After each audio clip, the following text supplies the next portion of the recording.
Hey guys, good morning and welcome back in our YouTube channel for आपकी success. आज है 18 सितंबर, तो हम लोग डेली करंट अफेयर्स सीरीज में 18 सितंबर के इंपॉर्टेंट करंट अफेयर्स को इस वीडियो में कवर करेंगे। तो चलिए स्टार्ट करते हैं आज की वीडियो। हमारा फर्स्ट क्वेश्चन है, केंद्र सरकार ने बिहार के निम्न में से किस शहर में एम्स की स्थापना करने की घोषणा की है? तो राइट आंसर है ऑप्शन बी, दरभंगा। ठीक है, तो बिहार के दरभंगा में जो है केंद्र सरकार ने यहाँ पे एम्स की स्थापना करने की घोषणा की है और इसके निर्माण पर कुल 1264 करोड़ रुपए की लागत आने की संभावना है। ठीक है, और केंद्र द्वारा अनुमोदन की तारीख से 48 महीने की अवधि के भीतर कहा जा रहा है कि इस एम्स का निर्माण जो है वो पूरा हो जाएगा। ठीक है, तो बस आप सिंपली याद रखिएगा कि केंद्र सरकार ने बिहार के दरभंगा के शहर में ये एम्स की स्थापना करने की घोषणा की है। ओके, नेक्स्ट आइए। क्वेश्चन नंबर 2 है, हाल ही में चीन से किस देश के राजदूत टेरी ब्रॉन्स्टेड ने अपने पद से इस्तीफा दे दिया? तो राइट आंसर है ऑप्शन सी, अमेरिका। ओके, तो ये अमेरिकी राजदूत थे टेरी ब्रॉन्स्टेड, जो कि चाइना में नियुक्त थे। ठीक है, तो इन्होंने अभी अपने पद से इस्तीफा दे दिया है। ओके, नेक्स्ट आइए।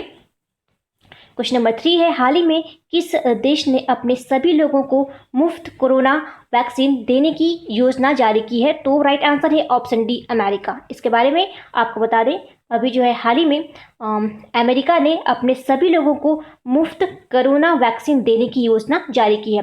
तो राष्ट्रपति जो डोनाल्ड ट्रंप है, इनके प्रशासन ने कोविड-19 के टीके को लेकर अपनी योजना का खुलासा करने के साथ इस पर काम करना शुरू कर दिया। ओके, इसके तहत जो है देश के सभी नागरिकों को मुफ्त में टीका दिया जाएगा और वैक्सीन के वितरण में पेंटागन भी जो है सक्रिय रूप से शामिल होंगे। ओके, और नागरिक स्वास्थ्य कर्मी ही वैक्सीन का टीका लगाएंगे। तो ठीक है, तो आपको याद रखना है कि ये जो अमेरिका है, अमेरिका की जो गवर्नमेंट है, इन्होंने कहा है कि ये अपने सभी लोगों को मुफ्त में कोरोना वैक्सीन देने की योजना बना रहे हैं। ओके, नेक्स्ट आइए। क्वेश्चन नंबर 4 है, निम्न में से किस देश ने संयुक्त अरब अमीरात यानी कि यूएई और बहरीन के साथ राजनयिक संबंधों को सामान्य बनाने वाले अब्राहम एकॉर्ड समझौते पर हस्ताक्षर किए हैं? तो राइट आंसर है ऑप्शन ए, इजराइल।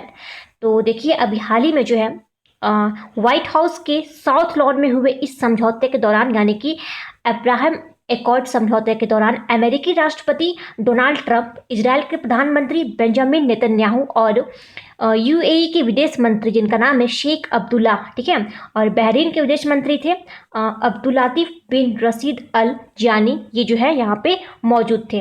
आपको बता दें कि इजराइल के साथ राजनयिक संबंध स्थापित करने वाले यूएई और बहरीन क्रमशः तीसरे और चौथे अरब देश हैं। ओके, और इसके पहले जो है मिस्र ने सन 1989 में और उसके बाद 1994 में जॉर्डन ने इस शांति समझौते पर इजराइल के साथ हस्ताक्षर किया था। ओके, तो बस आपको सिंपली अभी याद रखना है कि अभी हाल ही में जो है संयुक्त अरब अमीरात और बहरीन के साथ राजनयिक संबंधों को सामान्य बनाने वाले ये अब्राहम एकॉर्ड समझौते पर हस्ताक्षर किया है इजराइल ने। क्लियर? नेक्स्ट आइए। क्वेश्चन नंबर 5 है, एशियाई विकास बैंक यानी कि एडीबी द्वारा किसको भारत के लिए नया कंट्री डायरेक्टर नियुक्त किया गया है? तो इसका राइट आंसर है ऑप्शन बी, टेको कोनिशी को। ठीक है, तो याद रखना है आपको कि टेको कोनिशी को अभी हाल ही में एशियाई विकास बैंक यानी कि एशियन डेवलपमेंट बैंक द्वारा अभी हाल ही में भारत के लिए नया कंट्री डायरेक्टर नियुक्त किया गया है। क्लियर? नेक्स्ट आइए।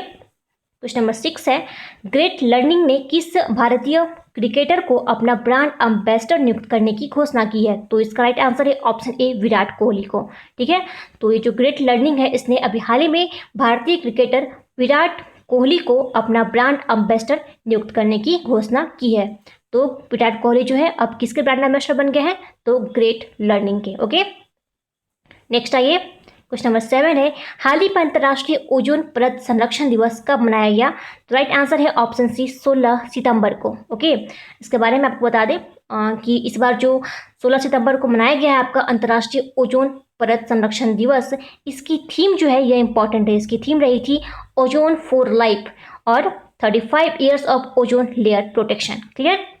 और आपको बता दें कि विश्व ओजोन दिवस या अंतर्राष्ट्रीय दिवस ओजोन परत के संरक्षण के लिए 16 सितंबर को पूरे विश्व में मनाया जाता है और ओजोन परत की सुरक्षा के लिए वियना कन्वेंशन को 28 देशों द्वारा 22 मार्च 1985 को अपनाया गया था। ठीक है, और इस पर हस्ताक्षर किए गए थे। क्लियर? तो सिंपली बस आपको याद रखना है कि ये जो अंतर्राष्ट्रीय ओजोन परत संरक्षण दिवस है ये मनाया गया है 16 सितंबर को, और इसकी जो थीम है वो भी इंपॉर्टेंट है। इसकी थीम है ozone for life, 35 years of ozone layer protection. Clear. Next आइए, क्वेश्चन नंबर 8 है, हाल ही में बैडमिंटन वर्ल्ड फेडरेशन यानी कि BWF ने थॉमस कप और उबेर कप को कब तक के लिए स्थगित करने की घोषणा की है? तो राइट आंसर है ऑप्शन बी, 2021 तक के लिए। ओके, तो देखिए इस साल अक्टूबर में जो है थॉमस कप और उबेर कप होने वाले थे डेनमार्क में, इसे स्थगित कर दिया गया 2021 तक के लिए। क्यों?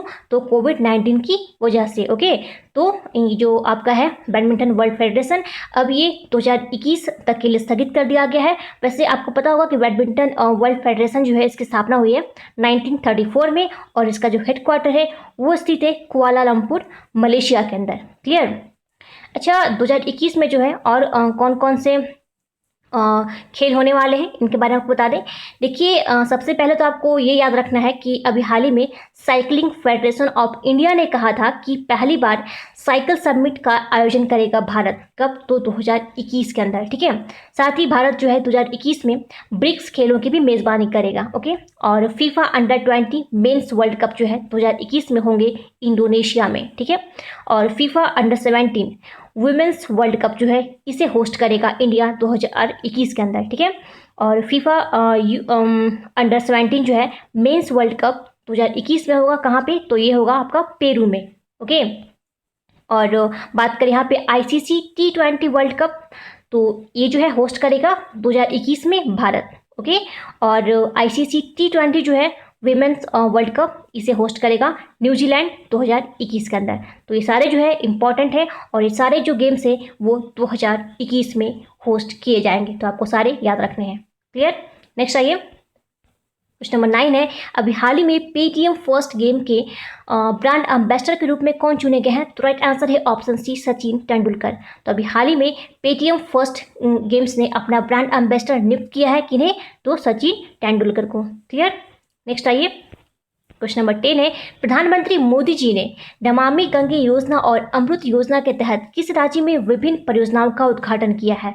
तो इसका राइट आंसर है ऑप्शन डी, बिहार के अंदर। ओके, इसके बारे में आपको बता दें, अभी जो है हाल ही में प्रधानमंत्री जो है नरेंद्र मोदी जी, इन्होंने नमामि गंगे योजना और अमृत योजना के तहत बिहार में विभिन्न परियोजनाओं का उद्घाटन किया है। उद्घाटन की गई 4 योजनाओं में पटना में जो है सीवरेज ट्रीटमेंट प्लांट और अमृत योजना के तहत पानी से जुड़ी परियोजनाएं शामिल हैं। ओके, और आपको बता दें कि प्रधानमंत्री मोदी जी ने नमामि गंगे के तहत जलापूर्ति परियोजनाओं और रिवर फ्रंट डेवलपमेंट योजना के लिए आधारशिला भी रखी है। ओके, अब बात की गई यहाँ पे पटना की, सॉरी बिहार की, तो कैपिटल है इसकी पटना, और मुख्यमंत्री है यहाँ के नीतीश कुमार। ओके, और गवर्नर है फागू चौहान, और अभी हाल ही में यहाँ के हाईकोर्ट के जो चीफ जस्टिस बने हैं इनका नाम है संजय करोल। ओके, इसके साथ ही आपको याद रखना है कि बिहार के अंदर अभी हाल ही में एक संजीवनी एप्लीकेशन लॉन्च किया गया था। क्यों? तो कोविड-19 के प्रसार को रोकने के लिए इस संजीवनी एप्लीकेशन को लॉन्च किया गया है।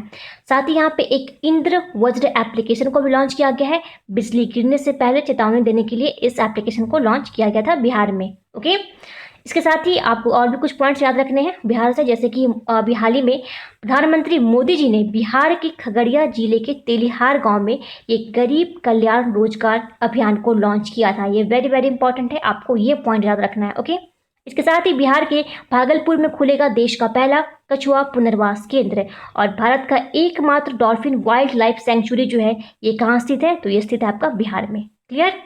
नेक्स्ट आइए, क्वेश्चन नंबर 11 है, हाल ही में जारी ग्लोबल हाउस प्राइस इंडेक्स 2020 में भारत किस स्थान पे रहा है? तो राइट आंसर हो जाएगा ऑप्शन ए, 54th रैंकिंग रही है भारत की इसमें। ओके, तो आपको बता दें कि अभी हाल ही में लीडिंग इंटरनेशनल प्रॉपर्टी कंसल्टेंसी है जिसका नाम है नाइट फ्रैंक, इसने ये ग्लोबल हाउस प्राइस इंडेक्स 2020 को रिलीज किया है, जिसमें कि टोटल जो है कंट्री कितने थे? 56, और इसमें जो है भारत की रैंकिंग रही है 54। टॉप पे कौन है? टॉप पे रहा है टर्की। ओके, नेक्स्ट आते हैं, क्वेश्चन नंबर 12 है, अभी हाल ही में Jinnah his success failure and role in history नामक बुक को किसने लिखा है? तो राइट आंसर हो जाएगा ऑप्शन सी, इश्तियाक अहमद ने। ओके, तो देखिए अभी हाल ही में ये जो बुक है जिसका नाम है Jinnah his success failure and role in history, यह बुक पाकिस्तान के संस्थापक मोहम्मद अली जिन्ना की जीवनी पर लिखी गई है, जिसे अभी हाल ही में लॉन्च किया गया। ओके, और इसे लिखा किसने है? तो ये स्वीडिश राजनीतिक वैज्ञानिक और पाकिस्तानी मूल के लेखक है इश्तियाक अहमद। इन्होंने इस बुक को लिखा है। क्या नाम है बुक का? Jinnah his success failure and role in history.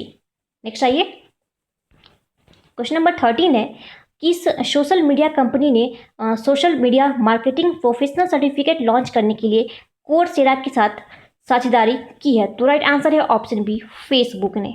Okay, तो देखिए अभी जो है हाल ही में फेसबुक ने social media marketing professional certificate launch करने के लिए प्रमुख एडुटेक प्लेटफॉर्म जिसका नाम है कोर्सेरा, इसके साथ इसने साझेदारी करी है। ओके, और 5 कोर्स प्रोग्राम के तहत विद्यार्थियों को इसमें सोशल मीडिया मार्केटिंग में प्रशिक्षित किया जाएगा, जिसमें कि प्रभावशाली सामग्री बनाना और उपयोगकर्ता डेटा की सुरक्षा करना शामिल होगा। ओके, अब बात करें फेसबुक की, तो इसकी स्थापना हुई है 2004 में। इसके जो फाउंडर हैं उनका नाम है मार्क जुकरबर्ग और इसके जो सीईओ हैं वो भी है मार्क जुकरबर्ग। ओके, नेक्स्ट आइए,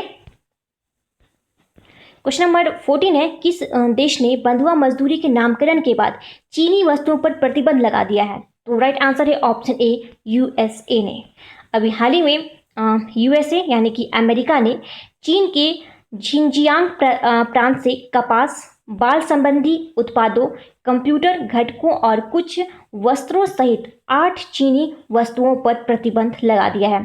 तो अमेरिका के डिपार्टमेंट ऑफ होमलैंड सिक्योरिटी ने कहा है कि उत्पादों का उत्पादन जो है यह जबरन श्रम यानी कि फोर्स्ड लेबर का उपयोग करके किया जाता था। ठीक है, तो इसीलिए अभी हाल ही में यूएसए ने ये बंधुआ मजदूरी के नामकरण के बाद चीनी वस्तुओं पर प्रतिबंध लगा दिया है। ओके, नेक्स्ट आइए, क्वेश्चन नंबर 15 है, हाल ही में यूट्यूब द्वारा शुरू किए गए शॉर्ट वीडियो प्लेटफॉर्म का नाम क्या है? तो राइट आंसर है ऑप्शन बी, शॉर्ट्स। इस वीडियो प्लेटफॉर्म का नाम ही शॉर्ट्स रखा गया है। इसके बारे में आपको बता दूं कि देखिए अभी हाल ही में यूट्यूब ने भारत में यूट्यूब शॉर्ट्स नामक अपना एक लघु वीडियो प्लेटफॉर्म इसने लॉन्च किया है।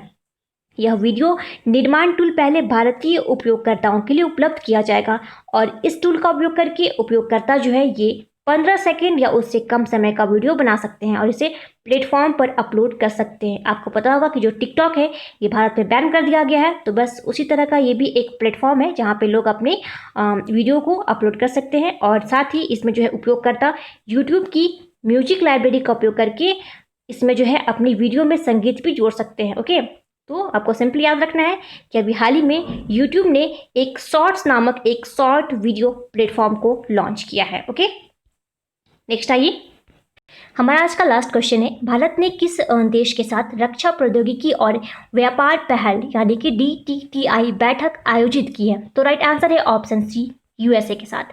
तो देखिए आपको बता दें कि भारत जो है यह 16 सितंबर 2020 को 10वीं रक्षा प्रौद्योगिकी और व्यापार पहल समूह की बैठक वर्चुअली आयोजित की गई थी। ओके, और यह बैठक आमतौर पर जो है भारत और अमेरिका के बीच साल में 2 बार की जाती है। ओके, और ऐसा पहली बार हुआ है जब इस बैठक की समूह की जो बैठक है ये वर्चुअली आयोजित की गई थी। ओके, तो आप बस सिंपली याद रखना कि अभी हाल ही में भारत ने यूएसए के साथ रक्षा प्रौद्योगिकी और व्यापार पहल बैठक आयोजित करी थी। ओके, तो गाइज ये था हमारा आज का important current affairs. I hope आप सबको पसंद आया होगा। अब बढ़ते हैं क्विज पे।